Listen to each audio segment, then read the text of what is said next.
Hello दोस्तों, स्वागत है हमारे चैनल में। Welcome to this video. आज हम बात करेंगे एक बहुत ही इंटरेस्टिंग और इम्पोर्टेंट टॉपिक पर, कंज्यूमर बिहेवियर। यह टॉपिक सिर्फ स्टूडेंट के लिए नहीं बल्कि उन बिजनेस ओनर के लिए भी जरूरी है जो अपनी सेल्स और मार्केटिंग स्ट्रैटेजी को इम्प्रूव करना चाहते हैं। तो बिना टाइम वेस्ट किए शुरू करते हैं। Concept of consumer behaviour. सबसे पहले समझते हैं कि कंज्यूमर बिहेवियर है क्या। ये एक स्टडी है जो यह समझने की कोशिश करती है कि लोग क्या, क्यों, कैसे और कब खरीदते हैं। फॉर एग्जांपल, एक कस्टमर मोबाइल खरीदने का सोचता है। उसके डिसीजन में एक उसके डिसीजन में क्या क्या फैक्टर होंगे, ब्रांड, प्राइस, फीचर और रिव्यू कैसे इन्फ्लुएंस करेंगे, ये सब कंज्यूमर बिहेवियर का पार्ट है। चलिए हम पढ़ लेते हैं इसका डेफिनेशन क्या है। Consumer behaviour involve analysing the psychological, social and economic factor that influence a customer buying decision. It examines the journey from identifying a need to making a purchase and even post-purchase evolution. This discipline encompasses various elements such as preference, motivation, attitudes and culture influence. यहाँ पे जो example जो हमने same example दिया, जैसे कि consumer deciding to buy a smartphone will weigh factor like brand reputation, feature, price and after sales service, reflecting both rational and emotional decision making process। ये शुरू करते हैं। Importance of understanding consumer behaviour. सबसे पहले है tailor marketing strategy. Consumer behaviour समझने का सबसे बड़ा एडवांटेज ये है कि आप अपनी मार्केटिंग कैंपेन को पर्सनलाइज बना सकते हैं। फॉर एग्जांपल, अमेजन का मॉडल देखिए। वो आपकी ब्राउजिंग और परचेजिंग हिस्ट्री को एनालाइज करके आपके लिए स्पेसिफिक प्रोडक्ट रिकमेंडेशन देता है।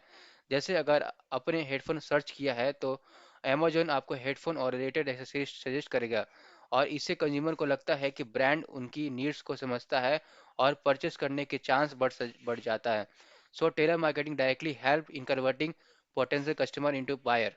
सो अगला पॉइंट है प्रोडक्ट डेवलपमेंट। कंज्यूमर बिहेवियर का एनालिसिस करना बिजनेस को नई प्रोडक्ट बनाने में मदद करता है जो उनके टारगेट ऑडियंस की जरूरत को फुलफिल करे। एग्जाम्पल लेते हैं टेस्ला का इलेक्ट्रिक व्हीकल का कंसेप्ट उन एनवायरनमेंट कॉन्शियस कंज्यूमर के लिए है जो सस्टेनेबल सोल्यूशन को प्रिफर करते हैं। ये कंज्यूमर इंसाइट का बिना पॉसिबल नहीं होता। तो अगर आप समझ सके कि कस्टमर तो क्या चाहिए और उनका पेन पॉइंट क्या है, आप वही प्रोडक्ट बनाएंगे जो मार्केट में डिमांड क्रिएट करे।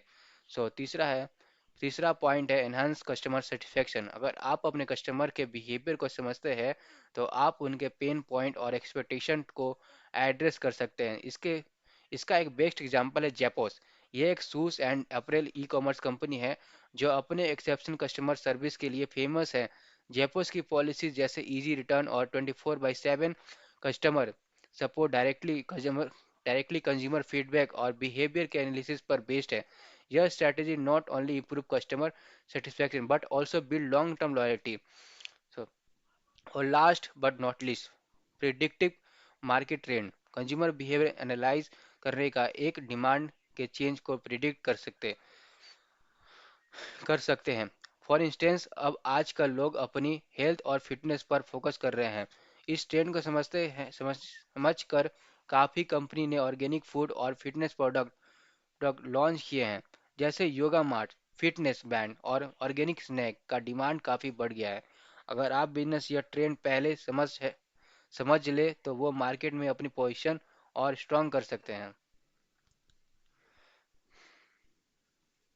चलिए अब हम बात करते हैं साइकोलॉजिकल फैक्टर के बारे में। सॉरी, चलिए अब बात करते हैं फैक्टर इन्फ्लुएंसिंग कंज्यूमर बिहेवियर के बारे में। तो सबसे पहला फैक्टर है साइकोलॉजिकल फैक्टर। उसके अंदर है मोटिवेशनल। बात करते हैं मोटिवेशन के बारे में। डिसीजन उनके नीड पर डिपेंड होती है। मास्लो हायरार्की के हिसाब से सेफ्टी, बिलोंगिंगनेस और सेल्फ एक्चुअलाइजेशन जैसे नीड इंपॉर्टेंट है। एग्जाम्पल के लिए लग्जरी ब्रांड रोलेक्स लोगों के सेल्फ स्टीम और स्टेटस नीड को फुलफिल करती है। अब बात करते हैं परसेप्शन के बारे में। जो इन्फॉर्मेशन कंज्यूमर को मिलती है उसे वो कैसे समझते हैं, यह उनके डिसीजन को इम्पैक्ट करता है। जैसे कि एक अच्छी तरह से डिजाइन प्रोडक्ट पैकेजिंग किसी प्रोडक्ट का इंप्रेशन पॉजिटिव बनाती है। सो अब अब बात करते हैं सोशल फैक्टर के बारे में। तो सबसे पहला फैक्टर है फैमिली एंड फ्रेंड। दोस्तों, ये परिवार की रिकमेंडेशन काफ़ी इम्पैक्टफुल होती है। एग्जाम्पल के लिए अगर एक टीनेजर के दोस्त ने कोई पर्टिकुलर स्मार्टफोन रिकमेंड किया तो चांस है कि वो वही लेगा। सो सो अगला पॉइंट है सोशल मीडिया इन्फ्लुएंस। इंस्टाग्राम और यूट्यूब जैसे प्लेटफॉर्म पर इन्फ्लुएंसर काफ़ी इम्पैक्ट डालते हैं। इन्फ्लुएंसर मार्केटिंग के थ्रू लोग नए प्रोडक्ट का ट्राई करते हैं।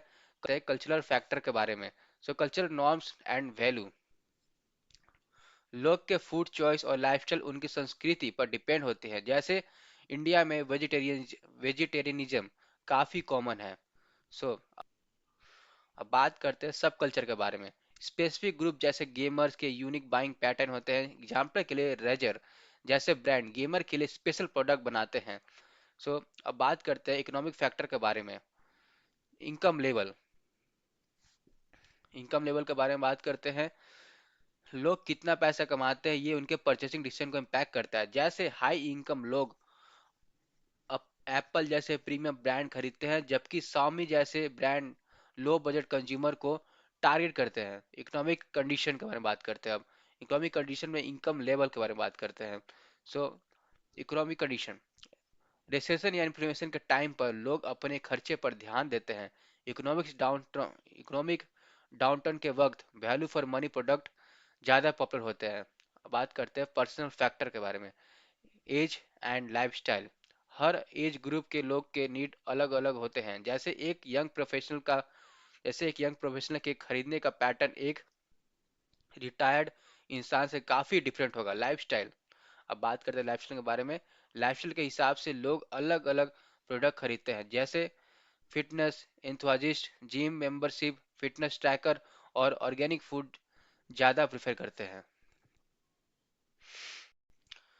अब बात करते हैं example in real world marketing के बारे में।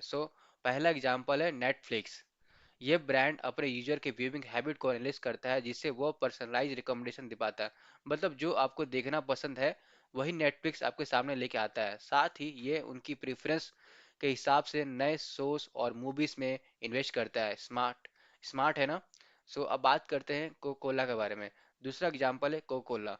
कोकोला की मार्केटिंग स्ट्रेटेजी में एक खास बात है, यह हर जगह लोकल कल्चर और ट्रेडिशन से कनेक्ट करता है। जैसे दिवाली या क्रिसमस के टाइम पे उनका शेर शेर अकोको सॉरी शेर अकोग कैंपेन जो लोगों के इमोशन को टच करता है और एक स्पेस। अब तीसरा एग्जांपल है नाइकी। उनका iconic campaign just do it तो आपने सुना ही होगा। यह कैंपेन मोटिवेशन साइकोलॉजी पर बेस्ड है। नाइकी ह्यूमन इंस्पायर करता है कि हम अपने पर्सनल गोल अचीव करें, चाहे वो फिटनेस हो या कोई और पैशन, बस एक्शन लेना है।